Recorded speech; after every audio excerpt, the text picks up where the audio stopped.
retrouver dans un instant la 12e rencontre America lors d'une soirée spéciale Amazonie organisée vendredi 21 mars 2025 dans le cadre de la 2e édition de la Fête des Amériques à Toulouse du 18 au 25 mars 2025 et du festival Ciné Latino, autour des recherches de l'archéologue et directeur de recherche au CNRS Stéphane Rostin, en dialogue avec Sébastien Rozo, historien du Brésil à l'université Toulouse-Jean Jaurès. Cette rencontre était l'occasion de présenter certains des ouvrages de Stéphane Rostin, tels que La forêt vierge d'Amazonie n'existe plus, paru aux éditions Le Pommier, Histoire de l'Amazonie, collection Que sais-je, et La flèche et la bêche, publié aux éditions Chandaigne. Bonne écoute.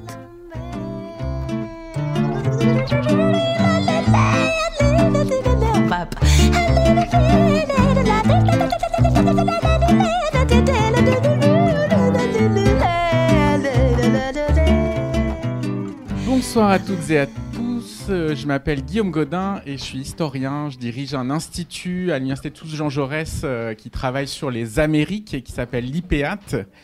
Et depuis mardi soir maintenant, on organise une fête qui porte sur un continent, les Amériques au pluriel, parce que voilà, on a à cœur d'inclure tous les pays, les cultures des Amériques. Et cette fête dont le programme est ici, que certains ont peut-être entre les mains, travaille la main dans la main justement avec le festival Ciné Latino qui commence ce soir même et qui va se tenir pendant une longue semaine. Et un des thèmes de ce festival et de notre fête des Amériques, c'est le Brésil, parce que cette année, c'est l'année du Brésil en France. Et un des thèmes du festival Ciné Latino, et un peu aussi de notre fête, c'est le cinéma autochtone. Donc dans ce cadre-là, on s'est dit qu'il était important que l'Amazonie soit présente. Donc l'Amazonie, elle est bien connue du public français. Mais on a voulu la déconstruire avec un archéologue, Stéphane Rostin, qui est le grand spécialiste de ce passé lointain, mais qui vient aussi jusqu'à nos jours de l'archéologie amazonienne. Et pour l'accompagner dans la discussion, dans la présentation de plusieurs de ses ouvrages, dont certains tout récents qui sortent presque de la presse, eh bien, on compte sur Sébastien Rozo, qui est historien, qui est spécialiste du Brésil et qui travaille sur une autre forêt qui s'appelle la Caatinga, la forêt blanche. On parle souvent de l'Amazonie, mais il y a plein de types de forêts au Brésil. Donc on les remercie tous les deux. Et je termine, j'ai plein de choses à vous dire, mais je ne vais pas toutes les dire. Je vais juste terminer en disant qu'on est au début de la soirée, ou la fin d'après-midi, pour présenter ces livres, et qu'ensuite, il y a une projection à l'Utopia Borde Rouge, donc d'un de ces films autochtones brésiliens. Et que ce week-end, plusieurs projections portent sur le Brésil, notamment des films de Karim Ainous, qui est un grand réalisateur brésilien. Je crois que j'ai dit déjà beaucoup de choses. On remercie aussi beaucoup la librairie Ombre Blanche d'accueillir la Fête des Amériques et du coup, dans le même temps, le festival Ciné Latino. À vous. Merci Guillaume pour cette introduction. Donc on a devant nous une bonne heure pour discuter ensemble et surtout écouter Stéphane Rostin qui va nous présenter le fruit de quelques décennies de travail dans l'immense et très vaste bassin amazonien, dont vous savez qu'il couvre, enfin peut-être vous le savez, mais probablement qu'il couvre plusieurs pays, 9 États. Le Brésil en occupe une bonne partie, mais n'est pas le seul État présent. Et donc pour discuter ensemble, on a fait le choix de parler de quelques-uns des derniers ouvrages, parce que Stéphane Rostin produit beaucoup ces dernières années sur ces terrains de recherche. Je vais, pour lancer la discussion et la séance, vous dire deux mots des livres dont nous allons parler. Puis ensuite, Stéphane nous fera une présentation un peu sur ces thématiques de recherche et les principaux acquis des différents terrains qu'il a menés avec d'autres archéologues. Évidemment, c'est une histoire collective. Et puis ensuite, on aura le temps, hein, bien sûr, pour les questions, la discussion à la fin de tout cela. Donc, je dis rapidement un mot des ouvrages que vous pouvez trouver d'ailleurs à l'entrée de la librairie, s'ils vous intéressent. Deux petits, puis un plus gros. Le premier, c'est un Que sais-je, dans sa deuxième édition, je crois, hein, qui a été réédité. Donc l'histoire de l'Amazonie, qui a le grand mérite d'offrir une histoire vraiment du temps long de l'Amazonie, c'est-à-dire de ne pas justement se focaliser sur finalement l'arrivée des premiers Espagnols ou Portugais dans le bassin amazonien, ce qui va effectivement chambouler l'histoire de ce territoire, de cet immense biome, mais d'évoquer surtout ce qu'il se passe avant, c'est-à-dire justement ce que l'archéologie, en connexion avec d'autres sciences, ont pu, à travers différents chantiers de fouilles, établir comme élément de connaissance sur ce passé ancien, sachant que l'Amazonie est peuplée depuis plusieurs millénaires, au moins 13 000 ans, de ce que l'on sait. Donc ça, c'est dans l'histoire de l'Amazonie, qui est un ouvrage un peu grand public, on peut le dire, très synthétique, très accessible, dans lequel vous trouvez justement les acquis présentés par Stéphane Rostin de ses propres recherches, mais aussi des recherches de l'archéologie depuis ces dernières décennies.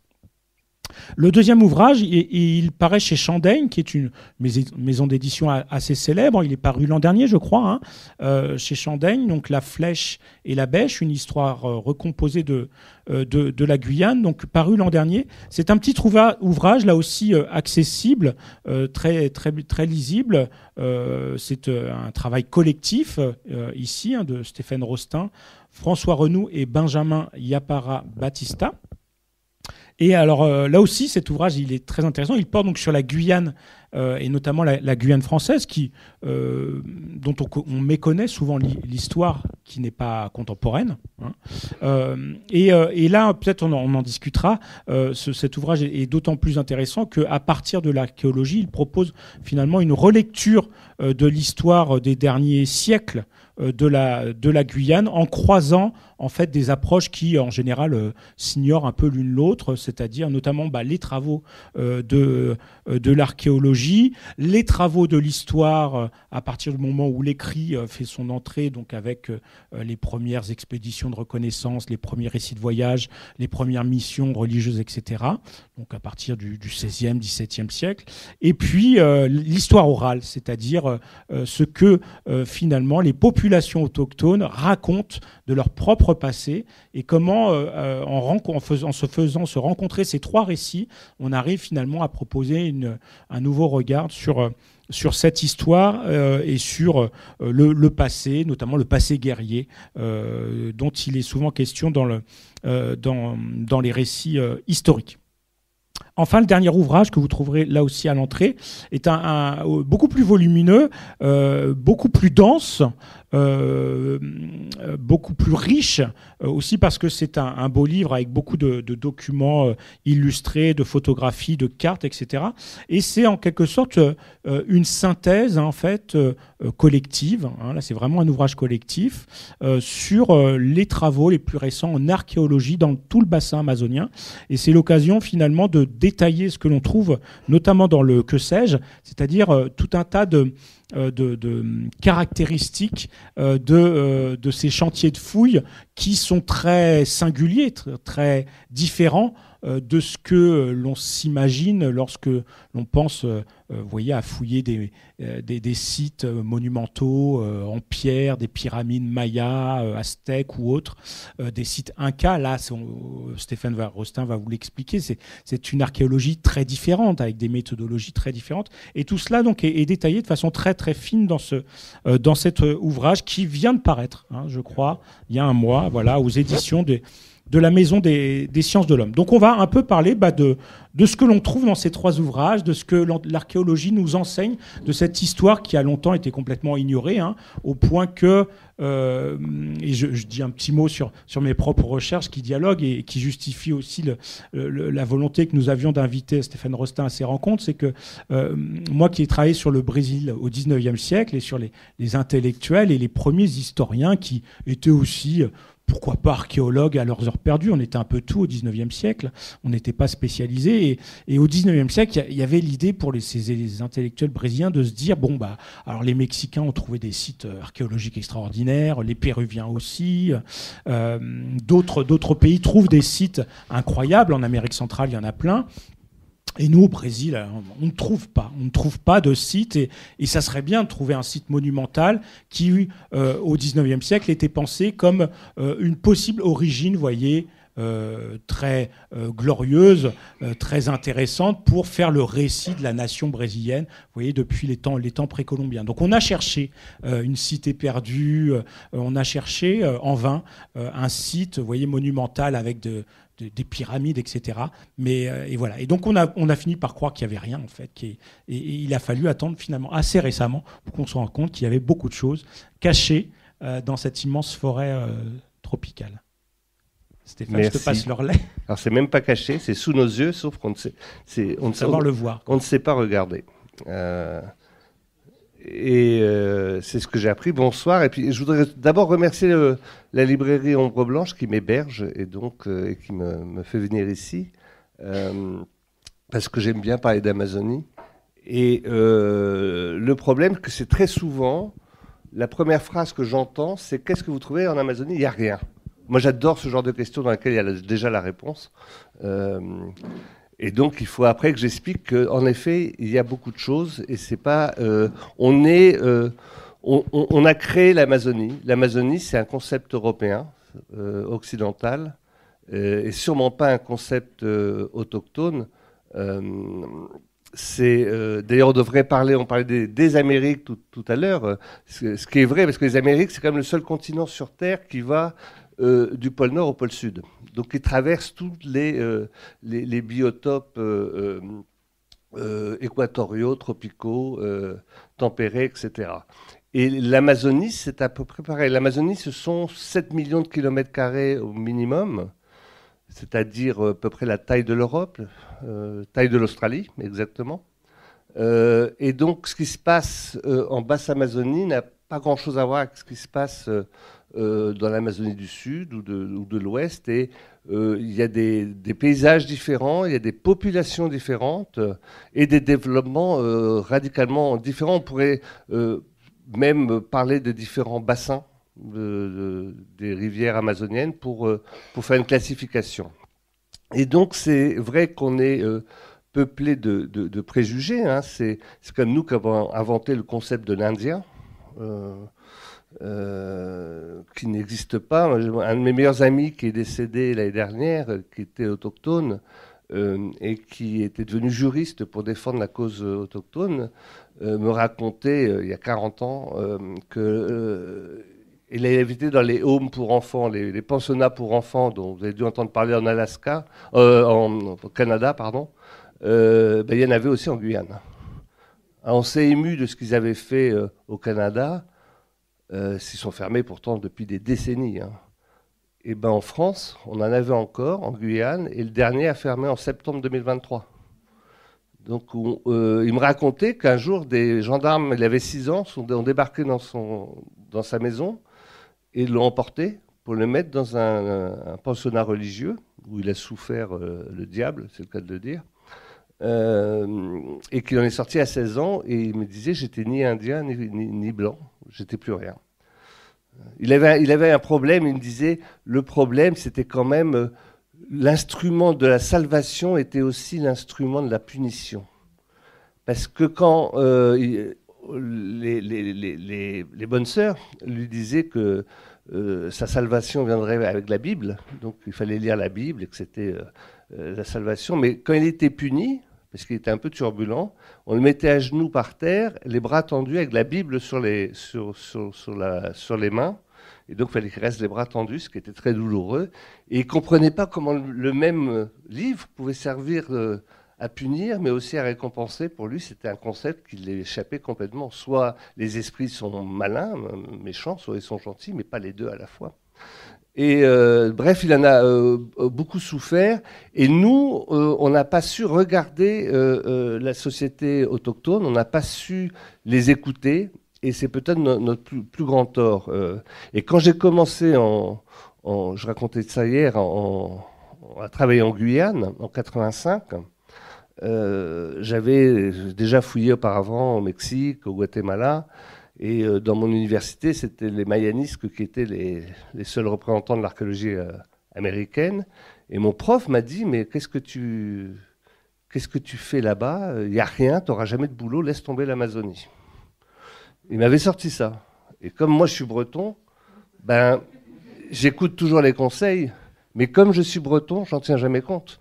Et donc, j'ai continué à travailler sur l'Amazonie. Il ne savait pas que, si on me disait ça, il me poussait à le faire.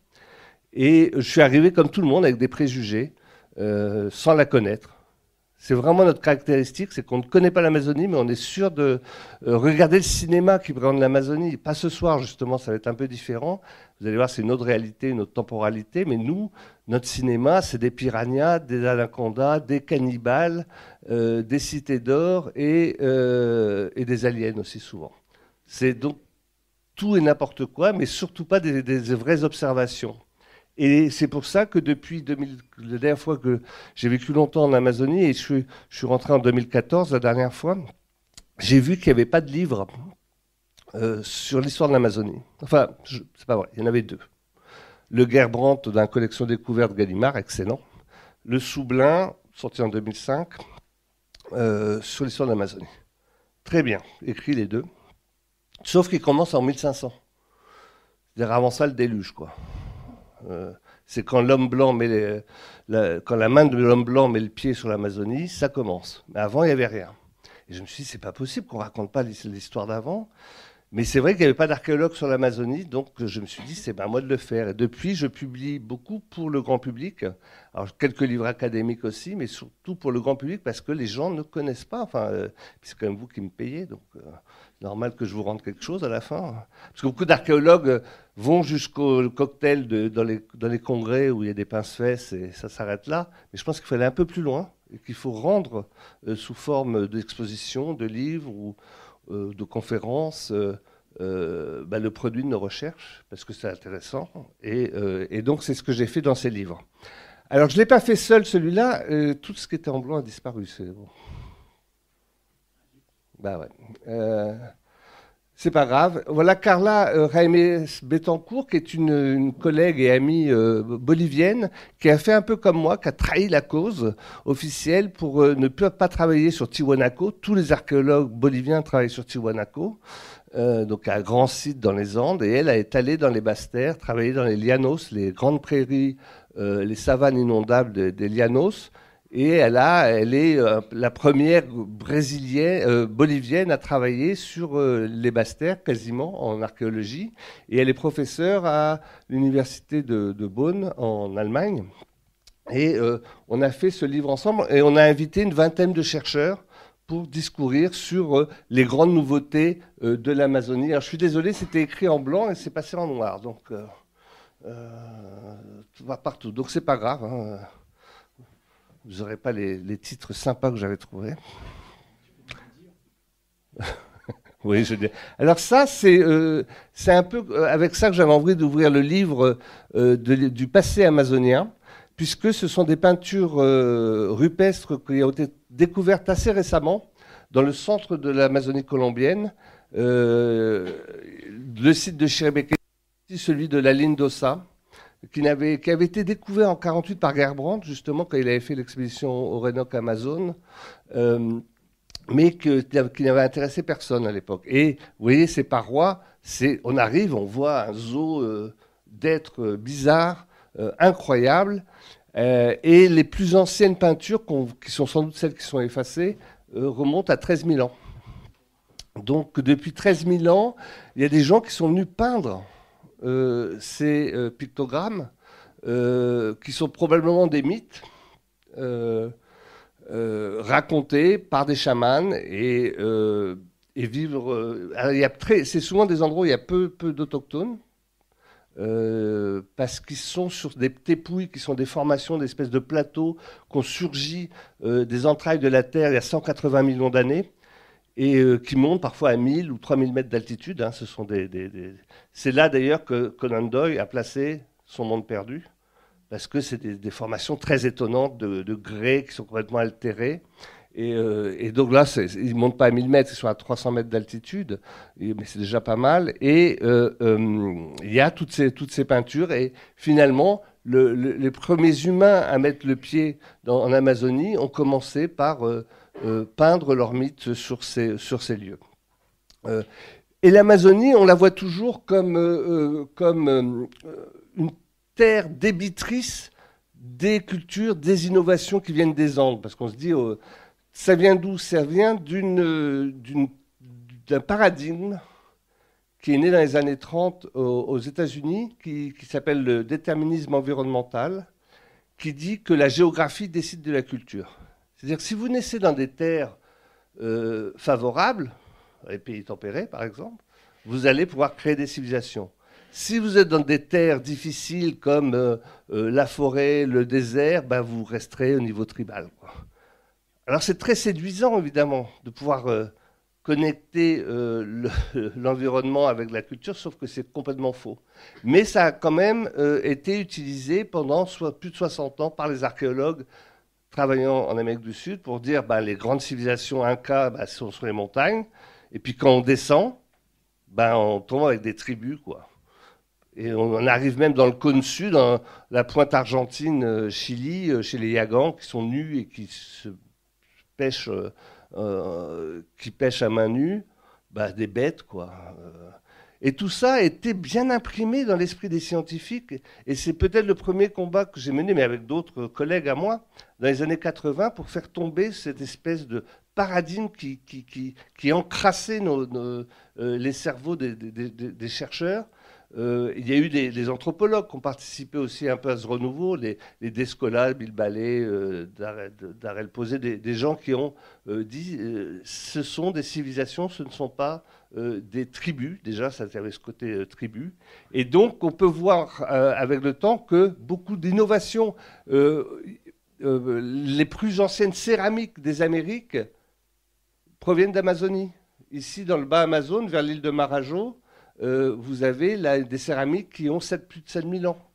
Alors que vous allez sur la côte Pacifique ou la côte de Colombie, elles n'ont que 5000 ans et on a toujours considéré que c'était les plus anciennes. Mais si on regarde bien, elles commencent en Amazonie. De même, vous avez plein de plantes qui ont été domestiquées en Amazonie. Le premier centre mondial de domestication de plantes, c'est l'Amazonie. On en est à près de 150 plantes domestiquées en Amazonie. 40% des plantes consommées aujourd'hui dans les Amériques ont été domestiquées en Amazonie. Et vous en mangez tous les jours. Alors vous ne connaissez pas forcément toutes ces plantes, nous, mais il y a ils n'ont pas domestiqué les animaux. En Amérique, il y a eu très peu d'animaux domestiqués, 4 ou 5 espèces, pas plus, sur l'ensemble des Amériques. Mais en revanche, les plantes ont été largement domestiquées en Amazonie. Et puis, il y a des agricultures qui sont nées aussi très variées. On pense toujours à cette agriculture de brûlis qui consiste à ouvrir un petit espace dans la forêt et brûler les troncs pour favoriser, fertiliser un peu les sols. Et c'est quand même un truc de sauvage, quoi. Et finalement, non, d'abord c'est très habile. Et puis il y a plein d'autres alternatives agricoles qu'on apprend à découvrir petit à petit. Alors c'est souvent dur de trouver des traces agricoles en archéologie, mais vous avez par exemple les champs surélevés qui sont des buttes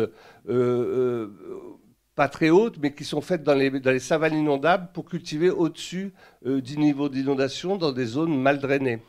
Vous avez la terra preta, cette terre magique qui est le résultat de forte occupation et qui devient de stérile à très fertile grâce aux apports humains qui sont dedans. Vous avez cette agriculture de Várzea, puisque chaque année, les formateurs de l'Amazone descendent des Andes et arrachent des limons très fertiles aux pentes des Andes et les transportent pour les déverser, dans l'Atlantique. Donc il faut un parcours de 6800 km, c'est la longueur de l'Amazone. Hein. Et quand les eaux descendent, elles peuvent descendre de 20 mètres, hein, elles déposent ces limons qui sont des terres très fertiles et qui sont cultivées par les paysans, autrefois par les autochtones. Alors évidemment, c'est un peu une agriculture risquée parce qu'on ne sait jamais quand l'eau va remonter. Donc il faut récolter avant que ce soit trop tard, mais c'est une agriculture extrêmement performante et ça fait partie de toutes ces inventions. Le hamac est une invention autochtone aussi et tout de suite a été utilisé par les marins dès le contact, parce qu'ils dormaient sur des paillasses, ils avaient des charognes, c'était très compliqué. Et le hamac était une grande solution. Ils appelaient ça des branles, parce qu'évidemment, ça suivait la houle. Et c'est pour ça qu'on disait branle-bas de combat. C'était décrocher le hamac et s'enrouler dedans à cause des obus, des boulets de canon des navires ennemis, c'est quand il y avait le combat. Alors, ce n'était pas les boulets de danger, parce que si on en prenait un dans la figure, c'était fini. Mais en revanche, c'est les éclats de bois qui sautaient partout. Et donc, enroulé dans son hamac, on se protégeait contre les éclats de bois qui volaient un peu partout pendant les combats. Et puis, cette domestication, cette utilisation de la forêt perdure, a laissé des stigmates dans la forêt qui sont présents jusqu'à aujourd'hui. Et il y a une étude menée par des botanistes et des écologues. Chaque fois qu'on est sur un site archéologique, récent ou ancien, on a une augmentation du nombre d'espèces comestibles d'arbres. Et on passe, vous voyez, de 0% à jusqu'à 60% d'espèces comestibles. Par rapport à la forêt où il n'y a rien, qui n'a pas été transformé. On a donc des spots dans la forêt amazonienne qui représentent des anciens sites et surtout un impact, un changement de la végétation tellement puissant qu'il perdure pendant des siècles, voire des millénaires. Vous avez la Terra Preta dont je vous ai parlé. Vous voyez, il y a toujours des sites archéologiques dans cette terre très noire qui résultent de tous les rejets, charbon et déchets alimentaires et autres des humains. Et sur le temps long, la terre se transforme mécaniquement et chimiquement par des processus que les pédologues n'arrivent pas complètement à expliquer. Mais en tout cas, c'est une terre, par exemple, si vous en prélevez une partie, ça peut faire 2 mètres d'épaisseur, mais si vous en prélevez une partie, les années suivantes, ça va polluer la terre dessous qui va aussi devenir la Terra Preta. Elle se comporte de façon presque comme un organisme vivant qui étonne énormément les chercheurs. Des tests faits par des pédologues montrent qu'elle est 880% plus fertile que les terres alentours. Donc très vite, les autochtones ont vu les avantages de cette Terra Preta. Et puis, ça a été aussi des grands terrassiers, puisqu'ils ont construit énormément de structures. Alors ici, ce sont des routes qui traversent les zones inondées. Ici, ce sont des pièges à poissons. Je n'ai pas le temps de vous expliquer ce que c'est, mais ça, c'est génial. Si je vais quand même vous l'expliquer. Oui, mais c'est ça le problème des archéologues. On travaille pour le temps et le temps travaille toujours contre nous. Une grande injustice qu'on subit. Toujours est-il que les autochtones n'ont pas élevé d'animaux, mais finalement ils ont fait mieux. Ils ont utilisé les capacités naturelles des animaux, un petit peu comme aux eaux de Beauval, où ils ont fait où ils font voler des tas de rapaces, des tas d'oiseaux, un spectacle fantastique, parce qu'ils utilisent les habitudes de nourriture, de chasse des oiseaux pour leur faire du spectacle. Et bien là, c'est pareil. Il existe des poissons, des anguilles, fouisseuses dans les savanes, qui vivent dans les savanes avec un peu d'eau. Quand, en saison des pluies, il y a 20 cm, 30 cm d'eau, il n'y a pas de problème, elles circulent. Mais dès qu'arrive la saison sèche, elles vont s'enterrer dans des mares, de la boue, et restent pendant 3 mois à hiberner. Il n'y a pas de terme pour dire passer la saison chaude. Elles sont donc dans un terrain humide, elles s'endorment un peu, elles ralentissent leur corps, et elles ressortent au moment de la de retour des eaux. Et bien, les autochtones, ils ont fait des barrages à poissons avec des, vous voyez, en V, comme ça.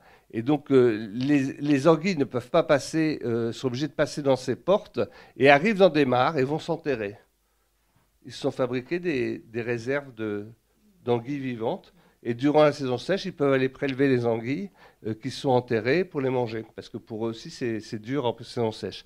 Et on a fait pareil ils ont fait pareil pour les tortues, pour d'utiliser ce que font naturellement ces animaux pour en faire des garde-manger, en gros, quoi. Et puis, il y a des tertres de coquillages, des tertres de terre. Ils ont vraiment été des bâtisseurs. Alors, pas de temple en pierre, ça, non, il n'y a pas de pierre, très peu de pierre en Amazonie, mais en revanche, il y a des temples en terre tout à fait stupéfiants. Et puis, ils ont été, comme je dis, des grands bâtisseurs, et il y a des sites, comme ces sites à fossés énormes, où ça fait 300 mètres de long, hein, c'est grand, avec des routes qui partent, vous voyez, des routes qui partent, et ces grands centres ne sont pas des sites défensifs comme on pourrait croire, mais plutôt des lieux de rassemblement, parce que les autochtones, il y a 2 choses qu'ils adorent à part construire, c'est marcher. Marcher. Ça, on parle toujours du petit Indien qui a sa pirogue, non, ce sont des marcheurs, des grands marcheurs, et ils adorent se réunir. Moi, j'ai été dans beaucoup de villages et c'est vrai que ce sont les sédentaires les plus nomades que j'ai rencontrés. Ils ne sont jamais là, ils sont toujours en vadrouille. Soit ils partent pour des parties de chasse, soit ils vont se battre contre d'autres groupes, soit ils vont faire des jeux, soit ils vont dans des fêtes, des festivités, des cérémonies. Tout est bon pour partir. Et quand un autochtone donne un rendez-vous, il faut mieux s'attendre à pas forcément l'y trouver. Je me souviens, je travaillais avec une potière en Équateur et son mari, qui était déjà âgé, me racontait qu'enfant, son père partait parfois 2 mois juste pour aller chercher du sel. On dirait la chanson de Reggiani. Il partait parce que le sel, il fallait qu'il aille à pied de l'Équateur jusqu'au Pérou et jusqu'en haut de la montagne où il y avait des mines de sel. Et pour le rapporter, parce qu'ils n'ont pas de sel en Amazonie, ils ont du sel avec des écorces, mais c'est pas terrible. Donc ils adorent donc avoir le sel des Andes, quoi. Donc si un jour un autochtone vous dit passe-moi le sel, méfiez-vous, c'est peut-être 2 mois de voyage pour aller le chercher. Toujours est-il que évidemment le summum de la construction autochtone, ce sont ce qui a été révélé l'année dernière. Dans la revue Science, ce sont des villes qui ont été découvertes. On parlait de villes perdues tout à l'heure. Ben non, elles ne sont pas perdues. Elles sont au pied des Andes, en Équateur. Et vous voyez ces structures qui sont des plateformes, hein, pour des... alors, pour vous donner une idée, ça fait 100 mètres de long, hein. Donc, et là, vous avez des routes parfaitement droites, des rues, des avenues, hein, c'est un peu les Champs-Élysées, là. Avec creusé, 15 mètres de large, 5 mètres de profondeur, et vous voyez, il y a des structures un peu partout. C'est des villes complètes, interconnectées avec des routes toutes droites sur des dizaines de kilomètres, creusées. Et ils n'avaient pas besoin de les creuser, les routes, hein. La raison est probablement une raison symbolique, c'est d'imprimer les relations privilégiées avec certains voisins, comme on fait encore aujourd'hui dans le Xingu, pour dire, voilà, cette route me mène chez vous, et c'est pour ça qu'ils la faisaient droite. Généralement, les sentiers autochtones ne sont pas très droits, mais là, et ces cités ont 3000 ans. Donc ça a été publié dans la revue Science janvier dernier, enfin janvier l'année dernière. Et là, on voit bien, regardez, c'est le même site, avec cette avenue principale, et puis toutes ces structures d'habitat, des structures cérémonielles les plus grosses, et des rues tracées un peu en damier. C'est New York version tropicale, quoi. Voilà à quoi ça pouvait ressembler à l'époque de l'occupation. On est au pied d'un volcan très actif, le Sangay, et on est sur les terrasses de la rivière Upano. Et des villes comme ça, il y en avait plusieurs dans la région, qui étaient donc interconnectées. Maintenant, 3 mots sur... Alors, évidemment, le nom de tous les auteurs a disparu. Il n'y a pas moyen de changer, c'est pas... Et donc, on a réuni une vingtaine de chercheurs pour parler un peu de l'archéologie, ce qu'on sait. Donc, il y a une introduction que je fais avec Carla, Il y a, après, je présente quelque chose entre nature et culture, sur justement ce que font les autochtones dans la forêt. Après, vous avez sur la domestication des plantes, vous avez sur les grands monticules faits de coquillages, vous avez les monticules de terre. Je suis obligé d'aller vite parce qu'il n'y a pas le nom des gens, mais c'est à chaque fois, on a choisi vraiment les plus éminents spécialistes dans la terra preta, les champs surélevés, ce qu'ils appellent les géoglyphes, donc ces espèces de grands lieux de rassemblement. Le Oshingu a travaillé, peut-être un des archéologues parmi les plus novateurs, Michael Eckenberger, qui nous a fait un article sur les grandes cités qu'il y avait aussi dans le Xingu au moment du contact. Les géoglyphes, qui sont ce qu'ils appellent au Brésil les Stonehenge brésiliens, donc qui sont des menhirs dressés en cercle. Les peintures rupestres, la céramique, les rites funéraires, et puis une conclusion écrite par Philippe Descola. Et donc ce livre sert un peu à la fois de manuel universitaire pour les étudiants, mais où il n'est pas écrit, il y a peut-être un ou deux chapitres un peu plus rudes, mais j'ai vraiment demandé aux auteurs d'être compréhensibles et pas d'écrire avec un jargon épouvantable comme aiment faire certains. Et dans l'ensemble, c'est plutôt... Mais là, on fait le tour complet sur ce qu'on sait aujourd'hui du passé ancien de l'Amazonie. Et vous allez me dire, et les autochtones? Alors, j'ai fait une version anglaise de ce livre, et les autochtones à qui j'ai demandé de m'envoyer un article, il est arrivé trop tard. Le bouquin était déjà chez l'imprimeur, donc je n'ai pas pu inclure leur chapitre, mais dans la version anglaise, je le mettrai, parce que les autochtones ont une autre vision de leur passé. Pour eux, des tessons par terre, des terrassements, ça n'a pas tellement d'intérêt. Ils s'intéressent plutôt à des lieux qui sont inclus dans leur récit mythologique et qui peuvent parler de leur passé, comme des cascades. Et si voilà, tout ça, ce sont des lieux sacrés, des pétroglyphes, des cascades, des rivières, où se sont passés des événements mythologiques importants. Et pour eux, c'est ça l'information importante. Et j'ai voulu l'inclure parce que de plus en plus d'autochtones participent, vont suivre des études d'archéologie pour dire, nous aussi, on veut raconter notre histoire. Vous n'avez pas l'apanage de la science. Nous aussi, on a une science qui est différente de la vôtre. Et donc, ils sont en train de mélanger leur science avec nos problématiques. Et c'est un renouveau qui est tout récent, qui a une dizaine d'années, surtout au Brésil, d'ailleurs. Et donc, par exemple, ici, on est sur un site historique. C'est un sentier de la guerre, ça. C'est évident, non? Non? Alors, c'est pas la route, hein. La route, elle est moderne, elle est sur un banc de sable en Guyane. C'est une route que je faisais tous les jours entre Cayenne et Kourou. Et un autochtone me dit un jour, mais ça, c'est un sentier de la guerre. Je dis, ah ouais, c'est pas évident quand même. Oui, mais il y a 500 ans, on l'utilisait beaucoup. Ah bon? Et ici, il y a des marécages, hein. Il y a un peu de bois et des roseaux sur le bord du marécage. Ici, on est sur donc une dune de sable sur laquelle est construite la route. Je vois pas très bien, quoi. Et il me dit, mais c'est évident. Les roseaux, c'est des roseaux à flèches. Ça pousse jamais comme ça, les roseaux à flèches. Il me dit, il a fallu les planter. Et c'est des réserves de munitions. Ces roseaux-là. C'est pour faire les flèches pour la guerre. Et pour eux, c'est évident, quand il y a tant de concentration de roseaux, c'est pas naturel. Ça a été induit. Et d'ailleurs, la preuve en est, c'est qu'on sait que la guerre a eu lieu entre Kalina et Palicourt, entre Cayenne et Kourou, et à l'ouest, il n'y a pas eu de guerre. Et il n'y a plus de roseaux à flèches. Il n'y a plus de colonies de roseaux à flèches comme ça, puisqu'il n'y avait pas de nécessité d'armement comme ça. Et ça m'a poussé à proposer à deux collègues, un anthropologue et un historien autochtone Palicourt, de faire un livre sur la flèche et la bêche, sur agriculture et guerre. C'est à propos de tous les chroniqueurs de Guyane, ils ne sont pas nombreux, ils sont une dizaine, ont tous écrit qu'il y avait une guerre autochtone quand ils sont arrivés. Ils ne l'ont jamais vue, la guerre. Ils l'ont inventée. Comme les Amazones, on les a inventées. Mais tous les livres d'histoire reprennent ça, les manuels scolaires reprennent ça. Et les autochtones disent, oui, il y a bien eu une guerre, mais c'était avant que les Blancs arrivent. Et en travaillant un peu plus, même depuis le livre, on s'est aperçu qu'ils avaient probablement raison. Dans les récits, les mythes qu'ils racontent, c'est pas des légendes. Il faut arrêter de penser que ces légendes, ce sont des récits historiques déformés. C'est sûr que, vous voyez, un récit qui est raconté toutes les semaines pendant des siècles, ben, ils se déforment. À un moment, ben, les ennemis, ça devient des asticots. C'est le cas d'ailleurs, hein, ici.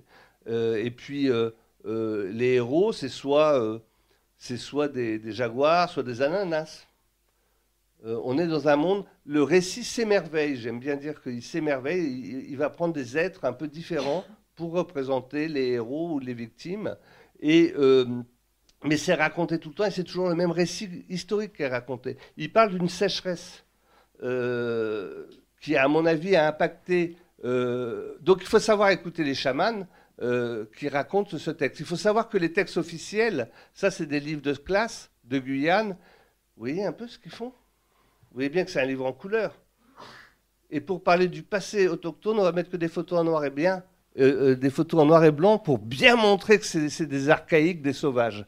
Hein, ils n'étaient pas obligés de mettre des photos en noir et blanc, mais des gravures, des photos, comme ça on est bien dans le monde des sauvages quand même. Hein. Et puis évidemment, la civilisation commence en 1604 quand arrivent les premiers blancs. Avant ça, tous les livres sont comme ça. Ça c'est un autre un peu plus progressiste, mais pas tellement plus, qui finalement montre l'archéologie. Les données de l'archéologie, ben, on montre des archéologues, on montre et des outils de pierre. C'est un peu comme si, pour parler de l'histoire, il était illustré qu'avec des bibliothèques, des gens dans une bibliothèque et des stylos. C'est un peu ça. Mais on ne montre rien des résultats de la fouille et de ce que ça apporte. Donc il y a une espèce de dédain, de racisme même vis-à-vis des autochtones qu'on retrouve dans...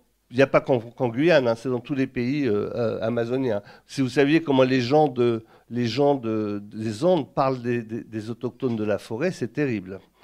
Et donc cette guerre qui a eu lieu donc avant que justement elle soit représentée dans les textes et dans les gravures, elle est certaine, et les autochtones se souviennent même des tenues des guerriers. Ça, c'est un Kalina, l'ennemi, donc qui représente un guerrier Palicourt.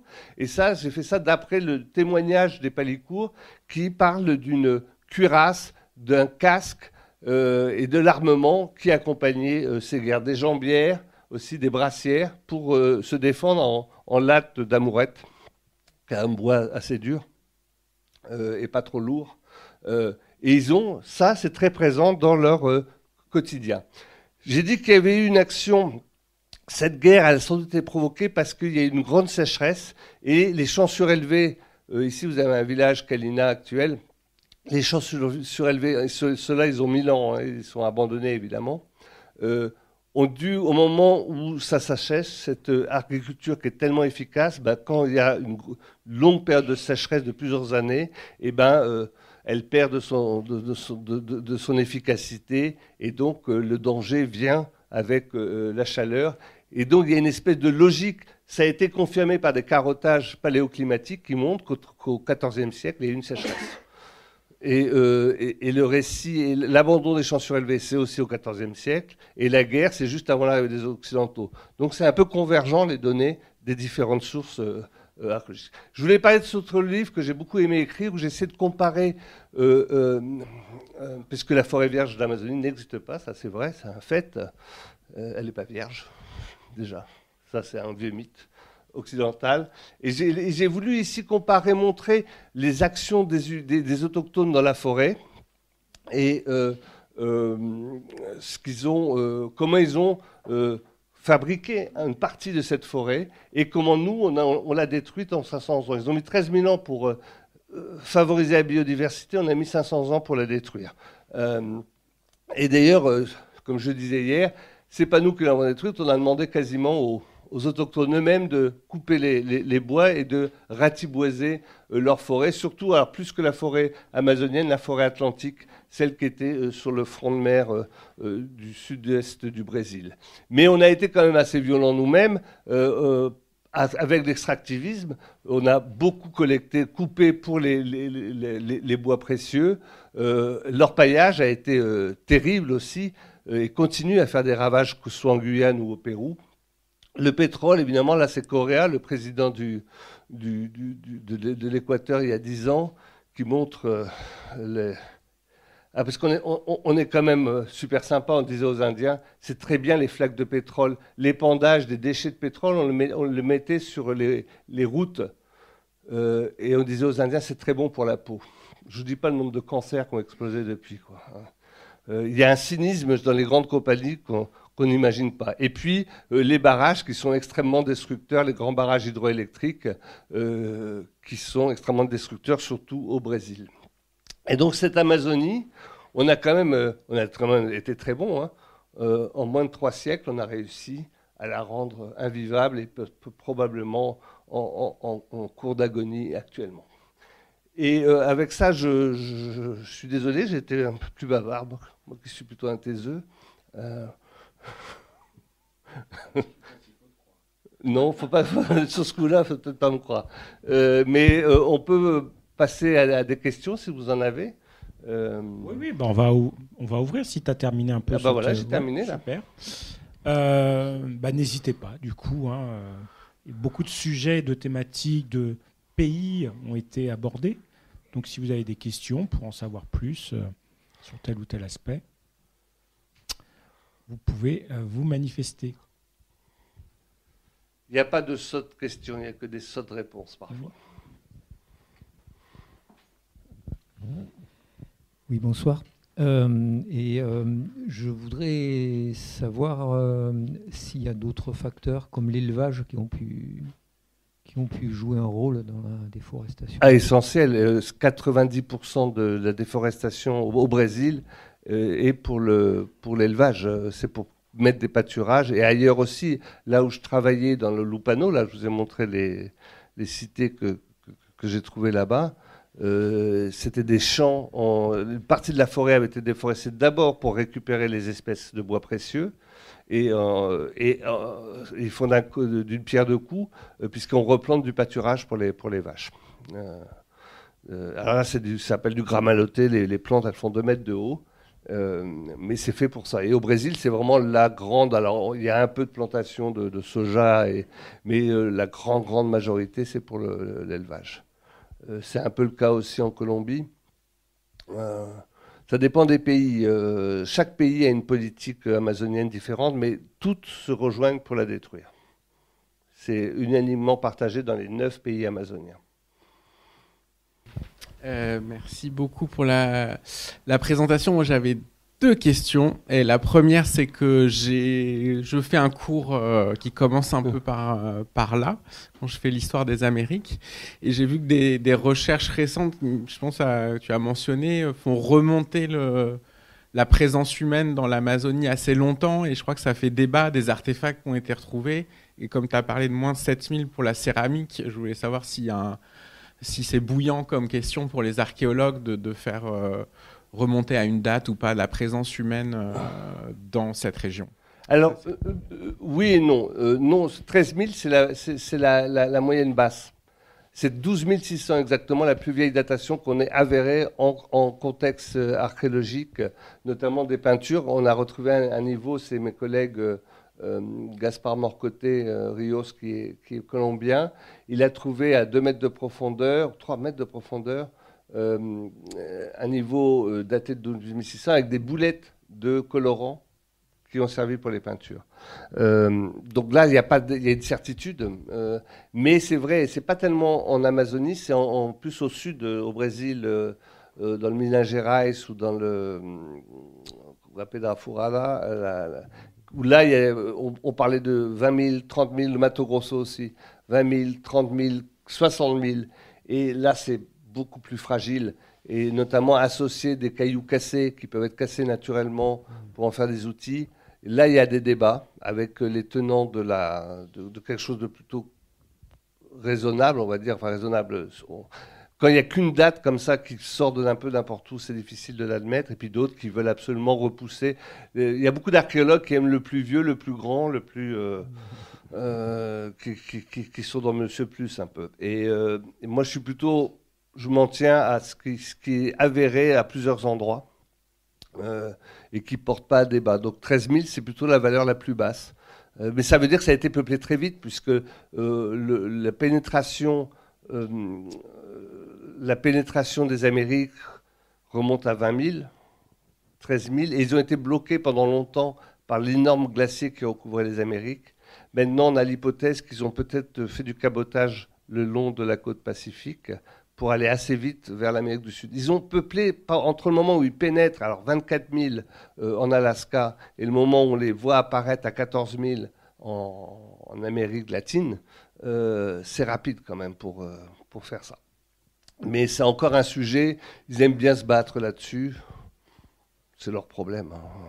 Mais sur l'Amazonie, on a plutôt un consensus à 13 000. Il y en a un qui avait proposé 20 000, mais il n'était pas archéologue. Il était un peu débarqué là. Il y a des farfelus dans toutes les générations. Ok, merci. Et l'autre ? Et l'autre, c'était évoquer le fait un peu au début que l'Amazonie, c'était un monde divers du point de vue des peuples. Et je voulais savoir où se plaçait cette diversité et si d'un autre côté, il y avait des traits culturels ou matériels d'une unité, quoi. Alors, c'est intéressant comme question parce que la biodiversité, 15% de la biodiversité mondiale est en Amazonie, ce qui est déjà pas mal, donc avec les plantes. Hein. Il y a 16 000 espèces de plantes estimées en Amazonie, 16 000 espèces d'arbres, pardon. À comparaison, en France, on a 200 espèces d'arbres. Donc, grande biodiversité animale et végétale. Et on oublie toujours un peu l'ethnodiversité. En Europe, on a quoi? On a 4 familles linguistiques, une trentaine de langues. En Amazonie, il y a 60 familles linguistiques et 350 langues encore parlées aujourd'hui, malgré le fait qu'avec le contact, on a 85% de la population qui a disparu. Certains linguistes estiment qu'il y a eu 2000 langues parlées en Amazonie, et pas des dialectes, des langues parlées en Amazonie. Donc, la diversité, elle est là. Et c'est un peu, il y a un esprit amazonien quand même, mais comme il y a un esprit américain, les fondamentaux des Américains, c'est des choses qu'on ne va pas retrouver en Europe. Il y a l'extrême violence avec des sacrifices, des autosacrifices, du cannibalisme qui va un peu traverser du nord au sud toutes les Amériques. Il y a des traits qui sont un peu américains et qui vont se retrouver. Et en Amazonie, il y a ça aussi, mais il y a des grandes différences entre les peuples qui vivent encore aujourd'hui au pied des Andes, avec ceux qui vivent dans le nord-ouest amazonien, c'est-à-dire en Colombie, et ceux des Guyanes, ça n'a rien à voir. D'ailleurs, quand on les voit côte à côte, les parures ne sont pas du tout les mêmes. Enfin, on est sur des populations différentes. Et il faut penser que cette diversité était encore plus marquée avant l'arrivée des Occidentaux. Et quand on voit les cartes linguistiques, c'est une espèce de puzzle incroyable. Et il n'y a pas, comme en Europe, un élément géographique qui sépare deux langues, comme les Pyrénées, ici entre l'espagnol et le français, ou le Rhin entre l'allemand et le... on prend des éléments. Ça ne marche pas du tout en Amazonie, on passe d'un arbre à l'autre et on change de langue. Et ils maintiennent... c'est important d'avoir cette ultra-diversité pour justement avoir besoin de l'autre. C'est une façon d'affirmer une identité, sachant que tu vas être obligé d'avoir besoin de l'autre aussi pour constituer une grande civilisation. Bonsoir. Bonsoir. Ce que vous venez de dire de la biodiversité humaine, est-ce que vous en parlez dans vos livres, et le dernier notamment, l'Amazonie n'existe pas, qui moi, au niveau du titre, enfin la forêt vierge, pardon, c'est ça, hein, me pose question, parce que je me demande, est-ce que ça ne va pas dans les imaginaires, enfin quel était votre objectif en choisissant ce titre au niveau du grand public, et quelle réaction vous attendez aussi? Oui, non, mais vous avez raison de poser la question, parce que c'était évidemment un peu provocateur. J'ai parfois le goût de taquiner, hein, mais c'était surtout pour, en affirmant ça, faire tomber un mensonge qu'on maintient depuis 500 ans. Et même les scientifiques. La forêt vierge n'existe pas. Il n'y a pas de forêt vierge. À partir du moment où les humains sont pénétrés dans une forêt, elle est transformée. Et elle est beaucoup plus transformée en Amazonie que dans bien des régions du monde. La forêt de Sibérie est peut-être moins transformée, a moins de biodiversité que celle de l'Amazonie. Il faut savoir que sous les tropiques, sur la ceinture équatoriale, toutes les populations ont énormément vécu en interaction avec leur forêt, que ce soit en Afrique, que ce soit dans le Pacifique. Ce sont des forêts transformées. Mais nous, comme elles nous font un peu peur, la canopée est à 60 mètres d'altitude, il y a 390 milliards de troncs en Amazonie. Ça nous effraie, et ça nous a effrayés. Ça fait 500 ans que cette forêt nous effraie. On ne peut pas imaginer qu'elle n'est pas primaire, qu'elle n'est pas vierge. D'ailleurs, quand Christophe Colomb est arrivé dans le delta de l'Orénoque à son 3e voyage en 1498, il a cru arriver au paradis terrestre. Tellement cette forêt était, qu'il la voyait de loin, était ébouriffante. Et ça, c'est resté jusqu'à nos jours. Jusqu'à très récemment, on disait qu'on parle de la forêt vierge. On le voit régulièrement dans la presse. Hein. Et donc, c'était un peu pour casser. C'est justement pour que le lecteur s'interroge sur cette notion qui est tellement banalisée qu'on n'interroge même plus. Alors qu'on sait maintenant que c'est faux. Que cette forêt a subi beaucoup d'assauts humains. Pour son bien, parce que les autochtones ont été des grands biodiversificateurs de cette forêt. Ils ont multiplié la biodiversité, et c'est ce qui leur a coûté leur forêt même. Puisque les Européens, en arrivant sur place, ils ont fait la même chose aux États-Unis. Ils ont dit, vous n'avez rien fait de cette forêt. Vous êtes là, vous êtes des locataires de la forêt, vous n'en êtes pas propriétaires. Nous, on va vous montrer ce qu'on va en faire de votre forêt. Et on a spolié les autochtones de leur terre parce qu'on n'a pas su reconnaître leur action sur cette forêt. C'est une vieille loi romaine qui dit que les propriétaires d'un terrain, qui n'a jamais été abrogé, qui dit que les propriétaires d'un terrain sont ceux qui la cultivent et qui la font fructifier. On s'est servi de cet argument, sans leur demander leur avis, pour voler cette forêt. D'où le titre de ce... Mais je ne nie pas qu'il y a un petit côté provoque. Vous avez parlé de 300 langues en différenciant de dialectes. Quelle différence vous faites? Les structures de construction de la langue. C'est pas moi, c'est les linguistes qui font cette différenciation.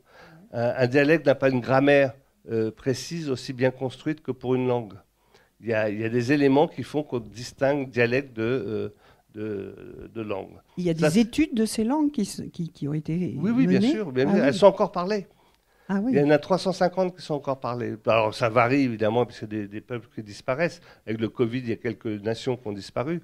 Mais la plupart ont été étudiées, notamment par les religieux qui très vite ont traduit leur Bible en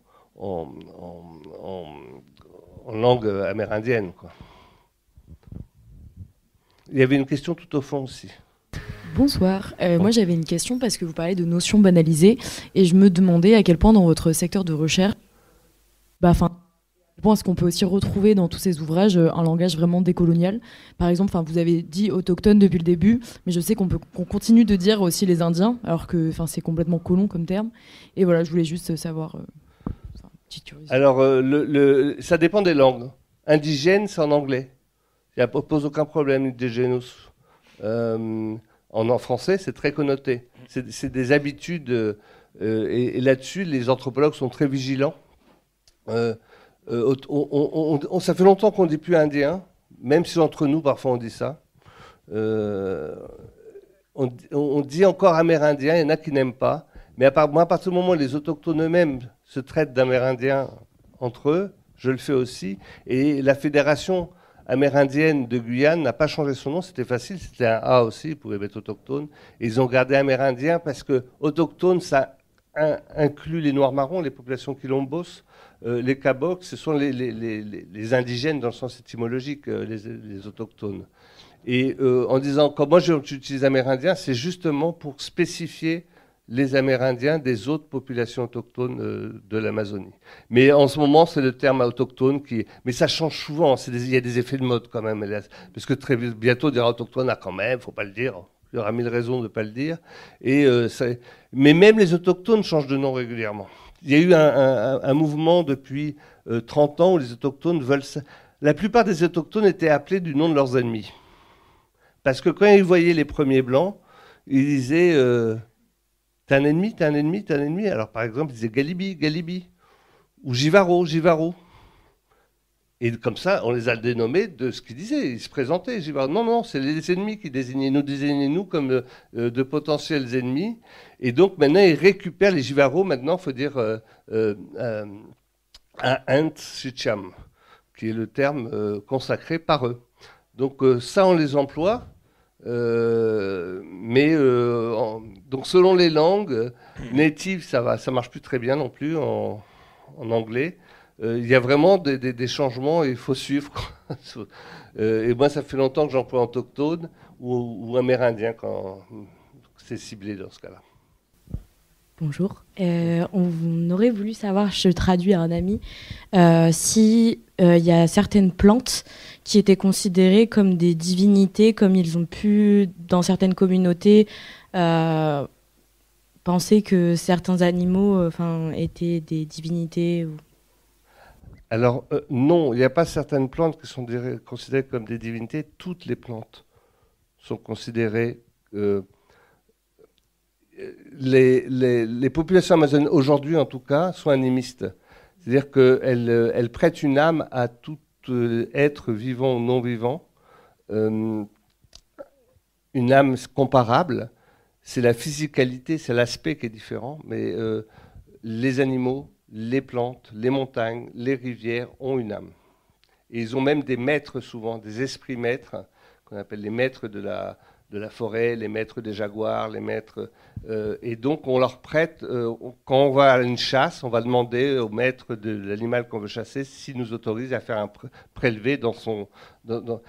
Ils ont la même... nous, on voit des jaguars comme des félins, mais les jaguars, ils se voient comme des humains et ils nous voient, nous, comme des félins. Voilà. Et donc, le monde est peuplé d'esprits visibles ou invisibles, vraiment. Et d'ailleurs, pour parler avec... C'est important que les chamans aillent les visiter pour avoir des recettes, notamment de cure, de pharmacopée. On prend des psychotropes. Hein, ça n'a rien à voir avec les psychotropes consommés dans les pays occidentaux. Hein, c'est souvent douloureux et pas très agréable. C'est pour... passer dans l'autre monde et pouvoir converser avec les esprits. Et aller même parfois dans l'au-delà, où il y a le monde des morts, pour pouvoir apprendre des esprits. Il y a vraiment un échange permanent avec ce monde invisible qu'on a connu il y a 1000 ans. Il y a 1000 ans, au Moyen-Âge, il y avait des elfes, des fées, des nymphes dans la forêt. Et tout ça était une réalité très forte pour les populations moyenâgeuses. On a... avec la Renaissance et surtout le siècle des Lumières, qui a quand même prôné l'obscurantisme, je pense, on a perdu toute cette relation à la nature intime. Et on s'est de plus en plus éloigné en vivant dans des cités. On voit bien les résultats aujourd'hui. Mais on a connu ce type de relation privilégiée avec des êtres dits merveilleux ou invisibles, comme les autochtones. Merci encore pour la présentation. Comment ça se passe sur le terrain? Combien de temps vous restez? Et est-ce que vous, justement, là, suite à cette question, est-ce que vous mélangez vraiment? Est-ce que vous utilisez leur pharmacopée par curiosité? Enfin, c'est une question un peu plus personnelle, mais est-ce que vous utilisez, je ne sais pas, leurs remèdes, les plantes, etc. Alors, d'abord, je suis archéologue. Donc moi, je travaille plutôt sur ceux qui sont plus là. Et je suis pas anthropologue, donc je suis pas formé pour ça, mais je fais des choses qu'on pourrait appeler l'ethnoarchéologie, qui donc avec des approches anthropologiques, notamment polytechniques. Et je suis pas toujours dans les villages non plus. Je vais souvent, enfin, je suis parfois plus souvent seul dans la forêt avec mon équipe ou seul. Donc je me débrouille un peu. Donc j'ai pas la relation intime, j'ai pas mes Indiens comme disent les anthropologues. Il y a ce côté possessif. Au contraire, je visite des gens et ça se passe plutôt bien d'habitude. Mais il faut s'adapter à chaque fois, oui. De toute façon, on est un peu démunis. on est quand même des citadins, hein. Donc dès qu'on va en forêt, on n'est pas dans notre milieu. Et c'est pareil pour les autochtones, hein.